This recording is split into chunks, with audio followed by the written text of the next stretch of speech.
अच्छा, किसी आत्मा को पितृलोक मिलेगा या फिर स्वर्ग या फिर नरक? गरुड़ पुराण में क्या लिखा है वो देखो। 349th डे आत्मा वैतरणी नदी पार करके यमपुरी पहुंचती है और यमराज जी के सामने प्रस्तुत होती है। चित्रगुप्त तब कर्मों का हिसाब सामने रखते हैं। अगर अच्छे कर्म ज्यादा होंगे तो स्वर्ग, बुरे होंगे तो नरक, और अगर अच्छे और बुरे दोनों ही सामान्य होंगे तो आत्मा को पितृलोक में भेजा जाएगा। आगे लिखा है कि जब भी कोई आत्मा पितृलोक पहुंचती है तो वो वहां अपने पूर्वजों से मिलती है और उस आत्मा का आगे का कुछ समय उसके वंशजों पर होता है, क्योंकि श्राद्ध में जो पिंडदान भूलोक में उसके वंशज करेंगे केवल वो ही उस आत्मा को अन्न के रूप में मिलेगा। अगर वंशज नियमित श्राद्ध करते हैं तो आत्मा को सुख मिलता है, और अगर नहीं करते तो वो पितृ भूखे और प्यासे रहते हैं। ज्यादा से ज्यादा 3 पीढ़ी तक एक आत्मा पितृलोक में रह सकती है और उसके बाद फिर से भूलोक में जन्म लेके रीबर्थ का साइकिल रिपीट करना होता है। अच्छा, मजे की बात यह है कि अगर किसी आत्मा को स्वर्ग भी मिले तो भी वो अनंत तक स्वर्ग में नहीं रह सकती। जैसे ही उसके पुण्य का घड़ा खत्म हो जाएगा फिर से उसे भूलोक में आना होगा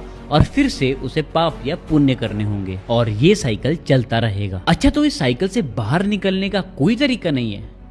एक तरीका है, मुक्ति, और सनातन धर्म का यही मूल तत्व है, किसी आत्मा को जन्म मृत्यु की साइकिल से मुक्त करना। गरुड़ पुराण के प्रेत खंड अध्याय 49 के श्लोक 6 और 7 में लिखा है, अच्छे कर्मों के साथ साथ श्रद्धा से विष्णु जी की भक्ति करके ही जीवन मृत्यु के चक्र से मुक्ति मिल सकती है।